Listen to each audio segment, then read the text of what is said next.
He is an Olympic champion, coxing the New Zealand men's rowing eight to gold in the 2020 Olympics. With a swathe of gold medals to match over a stellar career, which began at high school, Sam Bosworth stepped away from rowing a year and a half ago. Now living in London, he's a construction manager on commercial and residential projects. Still clearly up for a challenge, he just raised $10,000 for charity, running from London to Paris. He joins us on Rowing Hub. Thanks for joining us, Sam. No, thank you, Wendy, for having me on here tonight. Looking forward to catching up. Tell me, how is London treating you? London is fantastic. It's certainly a different life to the rowing life that I used to live. But no, it's a great place to live. There's lots of opportunity, and work is going well. It's busy, and life is also very busy traveling around the world. And there's lots of Kiwis now living over here too. So it's a fantastic place to live. It must be strange having a real job. Did it take you a while to get used to being a retired rower? Some people do find that a hard transition.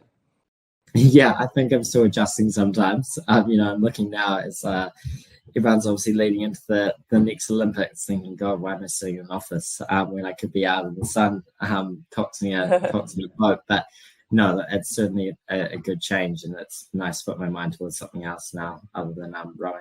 Tell me about the Flying Kiwis, the run for charity. How did that come about?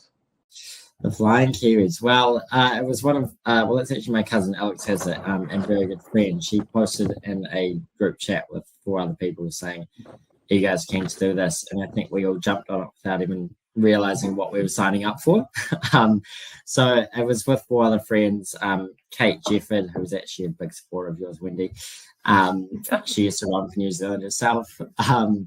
And then 2 other friends, Charlotte Walker and Magnus Walker. So we were running, and then we were very lucky to have Alex's fiance Tips to drive us through Paris. So a good team of 6. Totally. I mean, I think you're running a half marathon every day for 4 days. Was that quite hard, quite difficult? Yeah, it certainly was, but it was also each day was kind of split up. So on average, I think it was 21k a day, but some days were shorter and some days were longer. So we didn't really know what we were in for. We didn't really have a training program. We just kind of used our weekends and our free weeknights to go for runs. I actually started with 4 other boys this running club in Paris called IRC. So every Monday and Thursday we would go for a run, and it went from 4 of us to now there's probably 15 or 20 on the group. Oh, so wow. It kept training interesting. You're still being a cox. You're still encouraging and motivating people to be better and try harder and push faster. Yeah, so certainly was a at times difficult run. It was hilly, it was hot, and it certainly wasn't all glam. There was a bit of camping, and there was it was just waking up early and sore and having to think about going to run 25k. But we were all behind each other, and we had such a good time doing it. Yeah, that's so good. And you raised $10,000. That's a lot of money. How did you do that? We did. So we had a target of, I think, £3,000, and over the week, we just had a huge amount of support. It was incredible. We went from £2,000 to £5,500, which is 10,000 New Zealand dollars. And it was all just through social media, through posting at work. And we were just very fortunate that we had a lot of people that got behind us and were very, very generous. So we're stoked. Good. I think in total, the event raised about 125,000. Amazing, yeah, because it's not just you, is it? It's a big group of people. It's an actual event that's held every year. Yeah, it is. So it's been going for 3 or 4 years, I think, and there was 40 teams, and it's a very well-organized event. Each day we got a kind of route map, and each night we were camping. We were cooked for breakfast and lunch. So credit to the founders of the run, because it was an amazing race. Great. And we were all kind of glowing afterwards. We still are, and looking for the next event to do. Oh, okay. So this might have sparked your next challenge, is doing a bit of running, a little marathon, a couple of marathons perhaps. That could be the next adventure. Yeah. Yeah. Mount Blanc seems to be the one on top of the list, but we'll get there eventually. Exactly. So let's go back a little bit in about your rowing career and where it all began. I understand it was cricket, and then you went from cricket into rowing. Yeah, it was. So I was playing cricket kind of, as I was young, growing up, and I was just a bit of an average cricket player by the time I kind of got to year 10. So I got swooped in by some of my friends, and also, by my maths teacher, Tony O'Connor, to come down. The Tony O'Connor. Yeah, the Irish Tony O'Connor. So he was your maths teacher. Yeah, he was my maths teacher, and he convinced me to come down to rowing New Zealand, to the Kerrs Reach, and get in the boat. And from that day onwards, I've never kind of looked back. Why did you love it? I don't know. I think from day one, I just really enjoyed it. I picked up the kind of cox and roll and just kind of ran with it.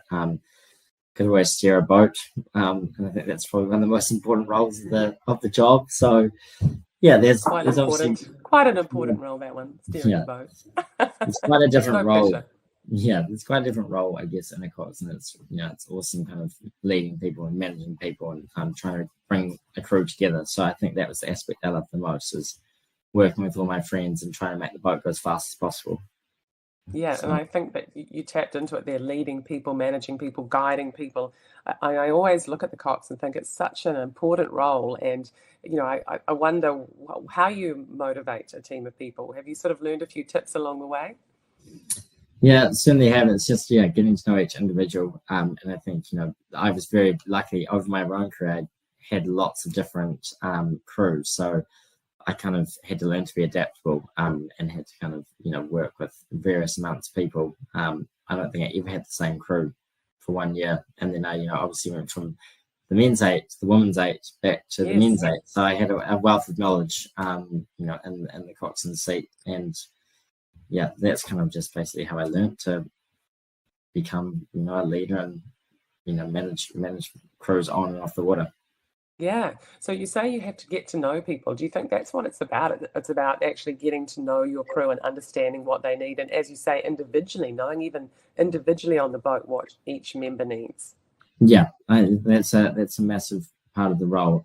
And, it's understanding kind of what they look like during training, what they look like on race day, how they kind of react when they're stressed, how they react when they're feeling good and they're feeling pumped up and excited for the race. So it was really good to kind of understand that. And as a crew, we would all kind of understand that about each other as well. So they would understand what I was like on race day.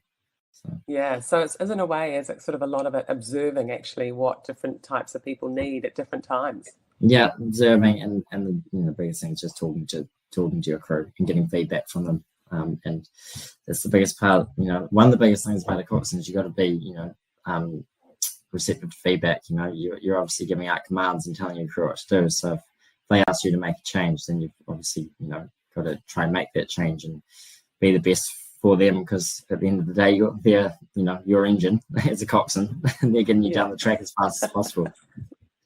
Yeah, exactly. How important do you think culture is within the boat? It's massive. Like, having a good culture can kind of take you from strength to strength. And you don't have to be, I think, ultimately the best mates on and off the water, but turning up every day and adding to that culture, really takes the crew from a silver to a bronze. And I think particularly my Olympic crew, by the time we got to the Olympics, we had the most amazing culture. We all trusted each other. We all believed in each other, and really formed a strong bond that was unbreakable, really. Yeah, and how do you get that? What is the magic sauce? How do you get that great bond? Tell us, Sam. It's the camaraderie between the crew. It's having that common goal. We used to talk about living and dying by the big boy rhythm, which is what I called in the race. So it's just really big boy rhythm. Each other. Yeah, the big boy rhythm is what it was called. I love it. So it's just really backing each other and supporting each other through the highs and the lows, and also just having a bit of fun together. We would go out and play golf together. We would go out and enjoy each other's company out of rowing as well. And I think that kind of builds that relationship and that culture as well. Fantastic. So we sort of got a little bit sidetracked, but let's go back to school. When you first started coxing, I think you won the Māori Cup in 2012. Is that right? Was that like your first year of rowing? Yeah, that was, I guess, the first kind of the big, medal throughout school, under 16, under 17, but medaling in the boys under 18 and winning the Māori Cup kind of got me, my foot into the door to row New Zealand. So following that race, I was invited up to a trial for the junior program. And then from there, I spent, basically from 2012 through to 2021 in the New Zealand team, so coxing juniors, under 23s, and then into the elite team. Amazing. And you seem to have had so much success. I mean, were there any setbacks? Was there any along the way, that some failures you can talk us through that you managed to get over? And yeah, I mean, there certainly was. We failed to qualify our boat in 2019, so we missed out for the Olympic qualification by 0.2 by one spot, wasn't it? By one spot. By one spot. Yeah. So obviously at the time it was the biggest devastation, and it was very upsetting. But I think we learned a lot from that, and it's looking back, that's probably the best thing that happened to us. It really kind of made us think why we're here, why we're doing it, and we just had a really open and honest conversation with the crew, and laid out on the table what we need to do, get on the podium. And I remember from that day onwards, we had this meeting. It was basically a board meeting where we all got around the table, and it was probably a 2-hour kind of debrief about where we are, where we need to go. And from that day onwards, the culture and the training just kind of took off, and we certainly learned a lot from that year. And the next couple of years built our strength for the Olympics. Yeah. And I mean, that last chance regatta in Lucerne, and the pressure of that, knowing that you wanted to get that Olympic spot, was that like that pressure? How did you deal with that? Yeah, it was a funny one to bear, because I remember thinking, well, if we don't do this, we're not going to achieve our Olympic dream. We don't even have a chance of getting to the Olympic start line. So it was a very high pressure situation, but I think we handled it very well together. Like we'd overcome a few hurdles prior to that regatta, in terms of not qualifying. Then the Olympics were cancelled. So that, I think, kind of each hurdle that was put in front of us, we just kind of keep jumping over it together. When we got to that qualification regatta, we're just like, well, it's just another race. Let's go out and do it, and let's beat this hurdle. So it was a high pressure situation, but again, we had that culture, we had that bond together where we believed in ourselves, and we went out and did it. Yeah, you sure did. Wow. And do you have any little tips or techniques to deal with pressure? Do you just say to yourself, this is just another race, or how do you get over those nerves? Yeah, I think there's lots of different ways. I mean, for me, it is a bit different, I guess, to the rowers. But my biggest thing is just knowing my plan and knowing that I can go out and execute it in the best race possible. So I would always go for a wee walk before dinner or after dinner before the race and kind of talk out my race plan.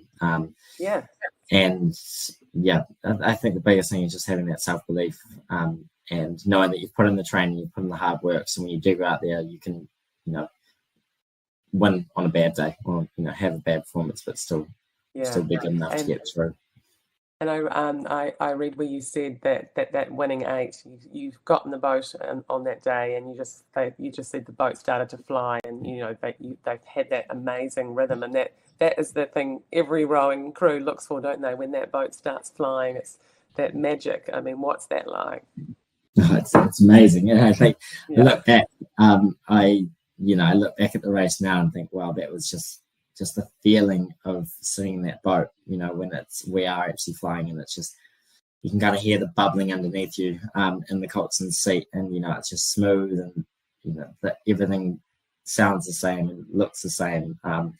It is an amazing feeling to have, and I think once any coxswain, once any rower feels that kind of amazing rhythm that you find, it's just an incredible moment that you kind of want to hold on to. And it's hard to find. You can't have it how all the time. often in your career have you had a boat? I mean, you've been coxing with the best in the world. How often have you had that flying feeling? Is it a lot, or is it occasionally? What is it? Well, I guess it always feels better when you do win a race. So then you will say, yes, I was flying. I was definitely flying. There's certainly, it's funny, Māori Cup when I was 18 was one of the most amazing races that I still think back on. And it's, the same feeling that I had at the Olympics. So, there's been some, several times that I've felt it, but it's, it hasn't always just been in a really, really important race. It's been in training. It's been coxing, the Masters. Sometimes you find it just in different experiences. Yeah, it must be just such a cool moment. Is that what is your proudest moment? This must be so many, but is it the Olympics? I would have to say, Māori Cup, it was an amazing feat back when I was 18. But obviously, I think actually qualifying the boat was, a really special moment, just given what we've been through. But winning the Olympics definitely is the highlight, just, how we came together as a crew, the story that we put together. I don't think that I could ever kind of beat that. No. Do you miss it? Do you find you miss that sort of sense of next race? Where's the next race? Where's the next race? Yeah, well, I don't think I'm going to quite get to a desk. You never know. That might be a next business opportunity. But I obviously do miss that. But, I think that's the best thing is I finished where I wanted to and achieved my ultimate goal. And, I'm satisfied with that. And you mentioned that you were the first male to cox and win an international elite rowing event in a female crew because the gender restrictions changed and coxswains were allowed to cox women as well. What was it? Was there a little bit different coaching men and then coaching women, or coxing men and coxing women? Yeah, we are a bit different. There's some obvious differences, but I think that it certainly was different, in terms of the men and the women. But it all came down to the same thing, is that having the kind of really good team work and trust and culture, and it was all the same. It's just about building relationships with the crew that you're in. So regardless of gender, it was my role to try, bring a crew together and make them the best as possible and the fastest possible out there. And I learned a lot from, going from the men to the women and then back to the men. And I think it was, in those couple of years that I had with the women, I learned a lot and kind of gained, a lot of good strengths off coxing the women, which I then took back to cox the men. So did you do a bit more talking with the women? There was a bit more talking involved? There was also a lot of banter with the men. So, it's quite funny. There's a few more grunts and groans from the men's crew, that's for sure. Women are not so grunty? No, just elegant and beautiful. Oh, that's what you can say. Good response. And you did some coaching too, did you? Did you do some Yes, coaching? I did. So I was very lucky, just kind of throughout uni, that was kind of my summer job, was to coach. And I really enjoyed that. Again, it was another aspect of kind of my development as a coxswain, is coaching really helped me kind of have a different perspective. And now I also do some coxswain coaching. So,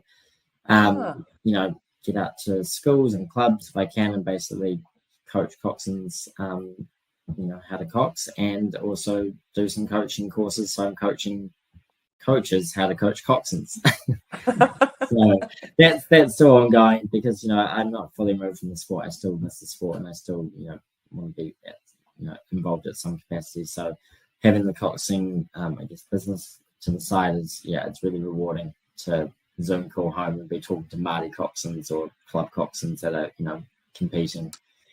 So it's kind of giving back. A whole lot more more inquiries. Hi Sam, can you do some Zoom calls with us? Well, hopefully, because I really enjoy it. So. Oh, that's great. It's wonderful to see you giving back and enjoying the reward of that as well. Tony O'Connor, he obviously you started with him, you finished with him. Would you say he is, what is it about him that makes him such a great coach? Oh, Tony's he's always just been the most incredible person.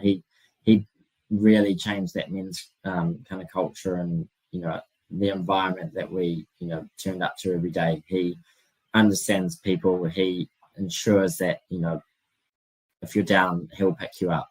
If you're happy, he'll make you laugh even more. He is just a really talented coach. He is a great friend, a great mentor, and his coaching style, it's not textbook. He's always throwing out some analogy or something that just makes you think a little bit outside the box. And yeah, he was incredible to have around. And I think not just for the men's 8, for the whole program. And I can see it as well when he's at Christ College. He really kind of lights up a room when he's around. So very fortunate to have Tony, kind of coach me from year 9 through to 27-year-old at the Olympics. You had the GOAT. Amazing. Lucky. Yeah, definitely is the GOAT. Calling that. And then, so what's your plan? He had to enjoy maths, which I'm terrible at, but he got through me somehow. So that's good that you passed maths. That's good. And so, what's your plan now? Just obviously, you're working in London. You've got a great job. It must be a great experience. Yeah, it certainly is. Just the plan is to be here for to the end of the year, maybe to the extending the visa for another year, just to kind of build my kind of career over here. Obviously working in construction, as project manager, it's a really good environment to kind of, I guess, again, learn. And I've got a great job where it's just gaining industry experience, and London's an awesome place to live. We travel as many weekends as we can. Summer, winter, going skiing, we just jump on Ryanair and find the cheapest flight out of London. Living the life, living the dream. That is what every expat Kiwi should be doing. No, it's great. I've got a great flat. Just moved to a new flat, actually, so there's 7 of us. So it's like being back at boarding school. Oh, living the dream, though. Oh, Sam, thank you so much for joining us on Rowing Hub today. You've been an amazing guest, and we've loved having you. Thanks so much for joining us. No, thank you very much, Wendy. And we'll keep in touch. Yeah.